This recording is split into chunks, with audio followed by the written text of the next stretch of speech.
What's up everyone? Welcome back to my channel. My name is Bree and let's just get into it. I'm on antidepressants and I should have been on antidepressants a long time ago. So I had to actually backtrack and figure out how long I've actually been on antidepressants for.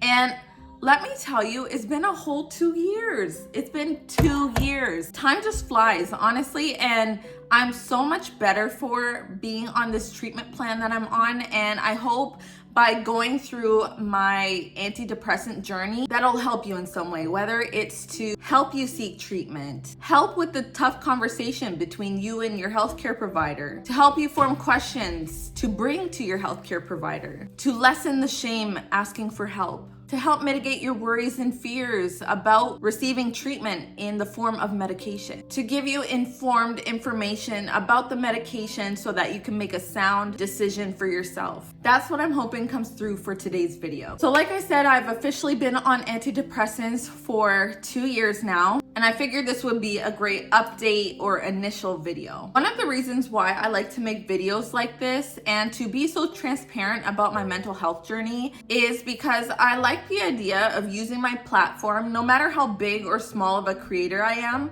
to mitigate the shame, the guilt, and the stigma associated with mental health and its treatment. I know the stigma around mental health is still very much present in society, in the hospitals, within families, within communities, and I hope my video today kind of sheds some light on it. The reason I waited so long to seek help, I think, was because I didn't want to admit to myself that I had something wrong up here, that there was something going on with me that I couldn't control myself or that I couldn't take care of on my own. And that's really hard to deal with, especially when you're so independent and you don't want to be dependent on a certain thing, aka medications. I think I was so worried about the dependence on medications, how that would look to other people if I admitted that I was taking medications for mental health. I just wanted to be viewed as strong. I didn't want to be viewed as weak. I didn't want to be viewed as a mental case. I really just was so fearful of how others would view me, more so than actually getting the help that I needed. So I waited way too long. I fully regret waiting too long. I think everything and everybody, including myself, would have been better off if I sought help from the very instance that I had my first bout of anxiety. But yeah, it was basically the stigma. It was being scared of not being viewed as independent anymore, or losing that independence within myself. So yeah. So first, and this is where I backtracked because I wasn't sure who I talked to, but I had so much anxiety going out to public places that I knew going to a walk-in clinic, because I didn't have a family doctor at the time actually, so I knew going to a family clinic was not in the cards for me. I needed to talk to someone over the phone, and unfortunately walk-in clinics don't do that. They need to see you in person. But what happened was I downloaded a Telus Health app, and because I'm with Telus, that's my phone provider, and they actually had an option to talk to a physician over video chat. And so I think honestly that was my saving grace. And one day when my parents weren't home, I just logged on. I told them the issue. I needed help for mental health. I'm a single mom of 3, and that was my first encounter. I had a wonderful, tearful conversation with a physician, and she was the first to prescribe me Lexapro at 10 milligrams. And I can't tell you the amount of relief that I had being able to talk to somebody about it, someone that was non-biased, someone who didn't know me, someone who knew how to help. It was such a relief. It was so freeing to be able to unload that information onto someone that was professionally obligated to understand and keep it to themselves. So what happens when you first get your prescription? They'll put the prescription in, they will fax it to whatever pharmacy that you go to, and then you could call your pharmacy and ask when it's ready to get picked up, and they'll tell you the certain amount of time. And then I actually got my mom to pick it up because like my anxiety, like I said, was just so bad that I couldn't even leave the house. So she ended up picking it up for me, and that's when I first tried Lexapro.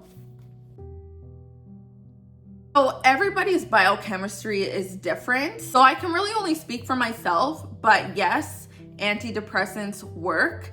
You might have to go through a couple to see which works best for you, but it's worth a try to take the medications in order to help you feel better. What works for me might not work for you, and vice versa. That's just the way it goes sometimes. You can always talk to your healthcare provider if your medication is not doing what you think it should be doing. So I am currently on Lexapro and Abilify, and I will go through them here with you now. Lexapro is the most common medication used to treat depression and anxiety. It's an SSRI that targets the neurotransmitter serotonin and to help regulate mood, social behavior, sleep, memory, and appetite. In depression and anxiety, your serotonin levels are really low, and Lexapro helps decrease how rapidly it's broken down in the nerves, thus keeping your levels higher. It comes in a pill form in the dose of 5, 10, or 20, which most people that have anxiety and depression are put between 10 to 20 milligrams. You take it one time a day, you don't skip doses. You should take it at nighttime because it can cause some drowsiness. In 1 to 2 weeks, you might notice a difference, but typically it's within 4 to 6 weeks. And so once you're put on it, you should follow up with your family doctor or a doctor in 2 to 4 weeks just to let them know how the medication is going for you. And it's recommended that you take this medication for at least 6 months before you consider stopping it to see the full effect. Now, my side effects with this medication is so minimal, but it affects me through my day-to-day. But when I initially started it, I had nausea that went away, I had headaches, and I was super tired. The thing that I noticed the most is insomnia. I take these at night to mitigate the drowsiness during the day, but because it's causing me insomnia, it's really hard to get to sleep. But generally, this medication is well tolerated, and vast majority of people tend to cope well with minimal to no side effects. I'm also on Abilify. It is an atypical antipsychotic that can be used as an adjunct therapy in those battling depression. When you look up this medication, you will notice that it's primarily for those living with schizophrenia and or bipolar disorder. The FDA approved this in 2002, but later on approved it for other conditions. It can also be used, like I said, in depression, but also in Tourette's and also in autism. The therapeutic dose for treating depression is between 2 to 10 milligrams. I currently am on 2 milligrams. To reach the full effects of this medication, it might take as early as 2 weeks. However, typically, once again, starts kicking in between 4 to 6 weeks. And doctors typically like to prescribe this medication for at least a year before you consider going off of it. Unless, of course, you have severe adverse reactions or effects to this medication. So Abilify, it acts as a partial agonist to the neurotransmitters dopamine and serotonin. So remember, serotonin is the happy, optimistic hormone, and dopamine is the pleasure, excited, motivated hormone. So partial agonist just means wherever there is a lesser degree of serotonin and dopamine, the partial agonist, once it's given, it increases those chemicals in your brain wherever they need to be increased at. So because dopamine and serotonin are both decreased in the brain, it will up those levels to help you feel better.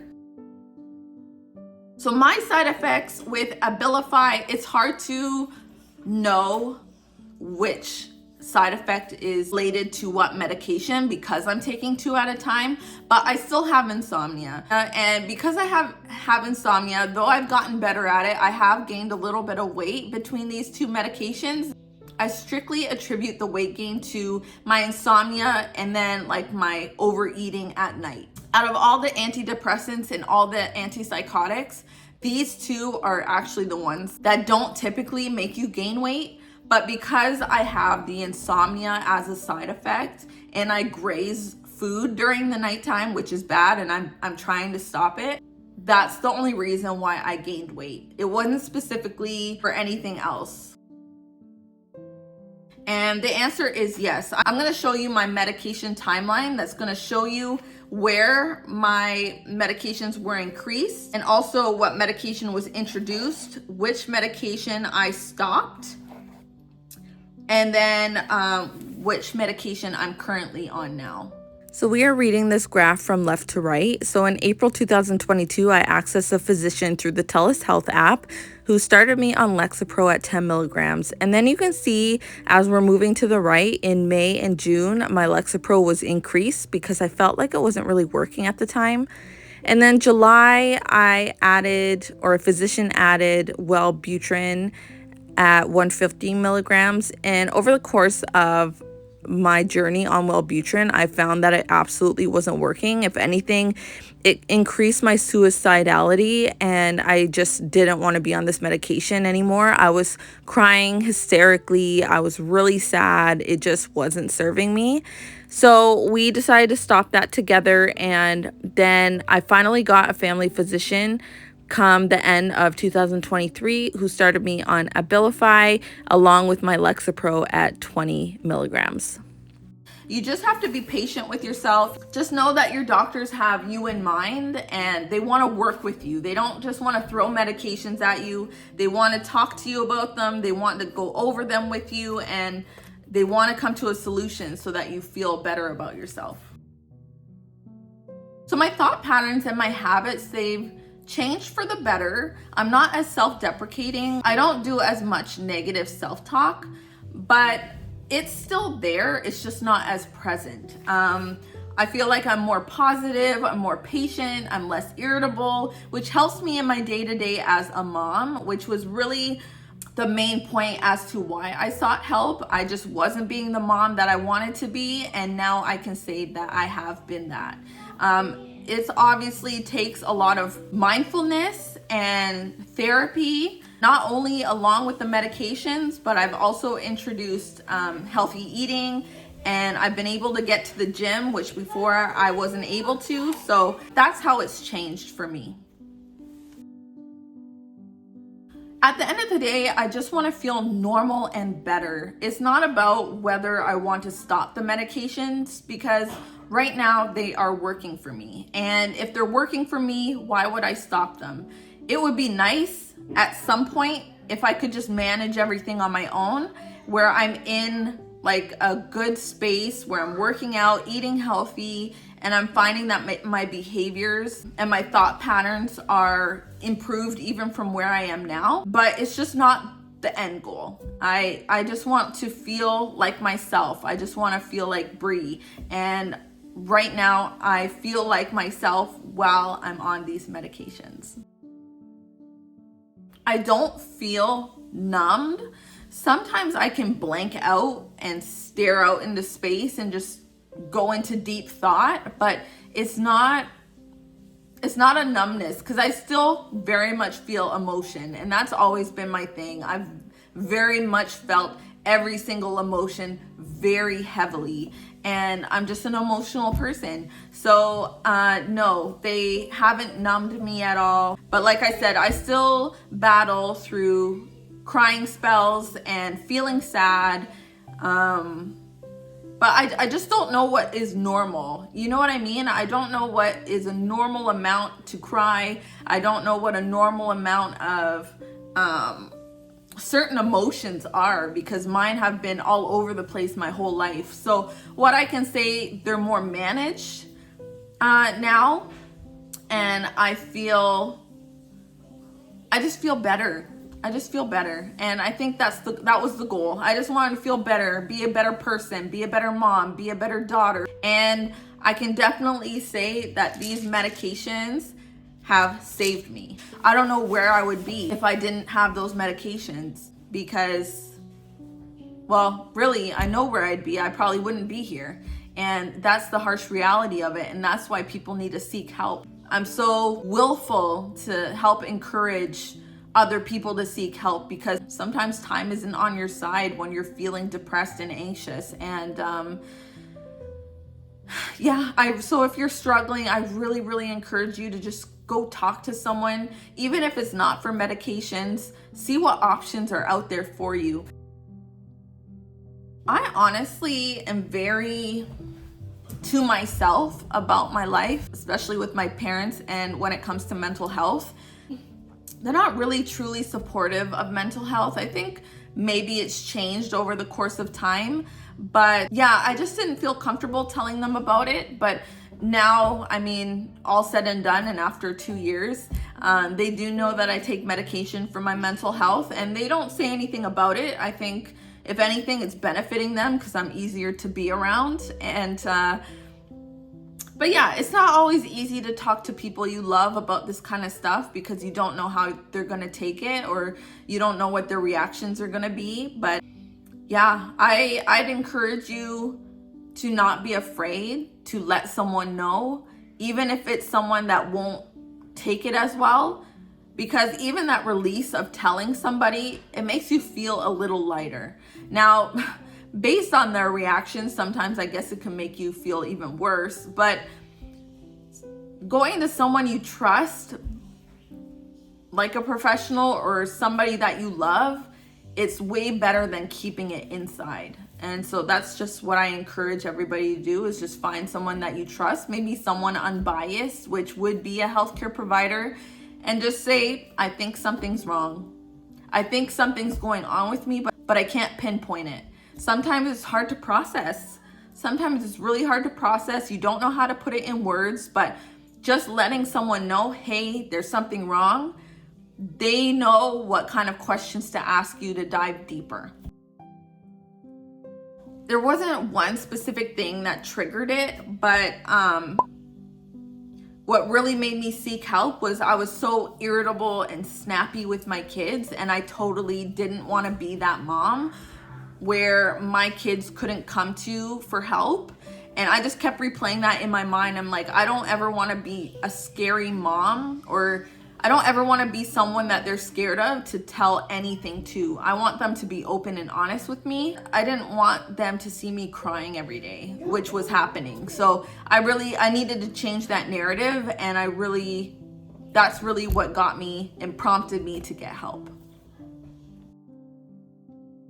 And I kind of talked about this earlier, but I think with antidepressants, you can either gain weight, lose weight, or stay the same weight. And for me, I don't know if it was I wouldn't say it was strictly the antidepressants that made me gain weight, but I did gain weight. But I did gain weight while on antidepressants. Last year in 2023, I gained 30 pounds, and I attribute it to having insomnia, because I would literally be up all night and I'd start to get hungry. That's just what happens. I would eat all day, and then we all know eating at night is like the absolute worst thing. So I did a lot of that last year, and starting this year, at the beginning in January, I stopped that. That was my New Year's resolution, part of it anyway. And I'm working out more, I'm eating healthy, making conscious decisions. So I think if you just do that, like the eating healthy, exercising, or going for walks or whatever, it'll help you maintain your weight. I kind of went overboard and just kind of ate whatever I wanted also last year. So I don't want to fully attribute my weight gain to the antidepressants, but I know the insomnia as the side effects to my medications had something to do with it, because usually I would just be asleep and I wouldn't be grazing and eating all night. You know what I mean? So take that for what it is, and don't be afraid to be on these medications because of my experience with weight gain. Like I said, it wasn't solely because of the medications itself. It's mostly because I just made poor decisions. Honestly, I just don't dread waking up anymore. For the most part. There are some days where I do because the anxiety doesn't go away. It's still very much there. It's just more managed. I used to wake up and just want to stay in bed, but because I have children, I can't do that, right? It's just physically impossible and irresponsible to do that, to be that kind of parent in my eyes. And I also, yes, baby? Mommy, we're not having popsicles? No. Why?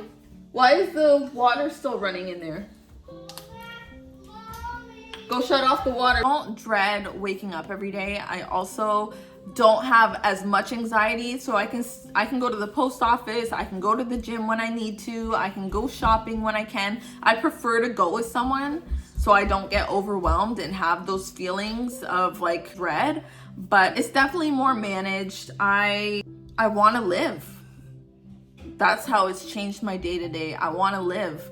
And you know, when I said I didn't want to live, it didn't mean that I wanted to kill myself. It's just so hard to put into words because and it's hard to explain. Like, I just didn't want to live, but I didn't want to leave my kids, you know? Like, they were my why, and I couldn't imagine doing that and leaving my kids to pick up the pieces. I couldn't imagine, and I wouldn't put that on them. So don't wait until that point of when you just don't want to live anymore. If there's just one remotely small thing wrong, go talk to someone, go seek some help. Even if you think it's stupid, it's not. And I'm telling you right now, it is not stupid. It is so brave of you to go and seek help and just talk to someone about it. Even if it's just something that's documented, you will feel a release talking to someone. And if you don't feel that release, if you feel like your healthcare provider didn't do anything for you, go get a second opinion. It's okay to do that. I know it's exhausting because it's the last thing you want to do, and this whole thing of depression and anxiety is exhausting. It's a lot, but I'm telling you, for your own sake, for your own health and safety, talk to someone, please. I beg you, I really do.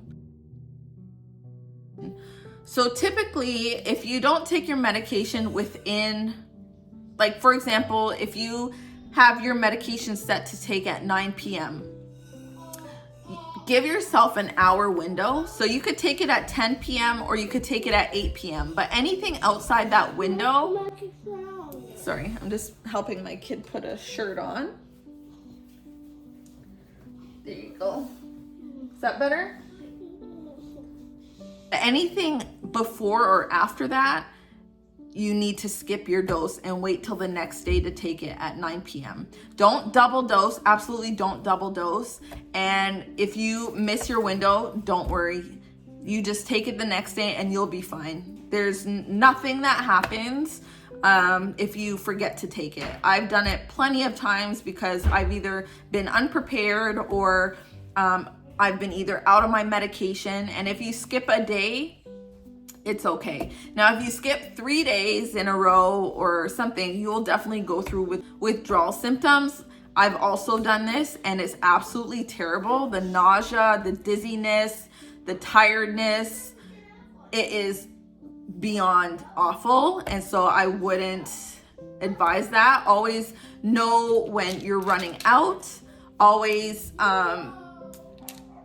be up on getting refills, and that's very important. It's nice because you don't always have to contact your doctor. You can call the pharmacy and they will contact your doctor for you to get refills. Now, if your doctor wants to talk to you about how the medication is doing, like if you just started your medication, most likely they will want to see you and see how you're presenting. But if you've been on this for a while, then you can just call your pharmacy and they will get it all situated for you, which is so nice. So I don't hate myself anymore. I don't feel like I'm a really bad mom. I don't feel like I'm a terrible person. Like, those were the kind of negative thoughts I had in my head while I was going through like the deepest, darkest part of my depression. But like now I just don't talk to myself that way anymore. Of course, there are some days I have where I don't feel my best, and that's normal because it's not like a quick fix. Like, medications are not a quick fix, and you have to do the work too. That's why therapy in addition to medication is such a good combination, because it works on your mindset. And I still have a lot of work in that department, working on my mindset and working through ways to talk to myself better. And so there's definitely a significant change in how I view the world and how I view my purpose here and how I just go about my day-to-day with my children. I have yet to go to work, so I'm really nervous and anxious about that. I don't know what that's gonna look like, but I will update you guys whenever that happens. I can't really pinpoint a time where I felt significantly better. I just know I feel better. And it just might gradually happen like that for you, where one day you're just like, wow, I handled that situation really good, or I'm not crying as much. I don't want to die anymore. I want to live. Or maybe you view the world in color now and it's not as gray and not as dreary, not as heavy. You know, the world felt very heavy to me at one time where I just felt like I was sinking and drowning in it and nobody cared. But I realized that there are people around you that do care and want to see you at your best, and they want to see you doing okay. They don't want to see you drowning. So asking for help, it was the best way I could have advocated for myself and advocated for my children. You know, like, you are your children's biggest advocate, and one way to advocate for them is to advocate for yourself. And I feel really proud that I was able to do that. I was able to get myself out of the mud and seek the help that I needed, and I'm proud that I'm here. I'm proud that I'm alive. I'm grateful, and yeah.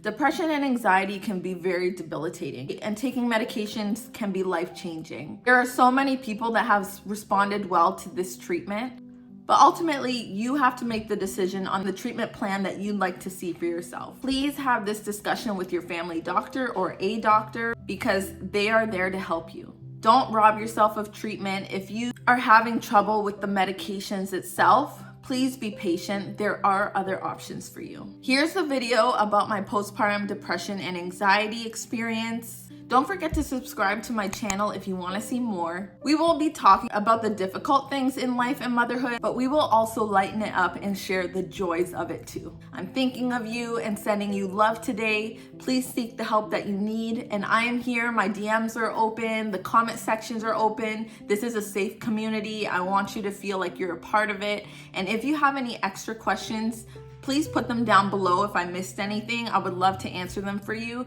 And other than that, have a great day, and I hope to see you in my next video.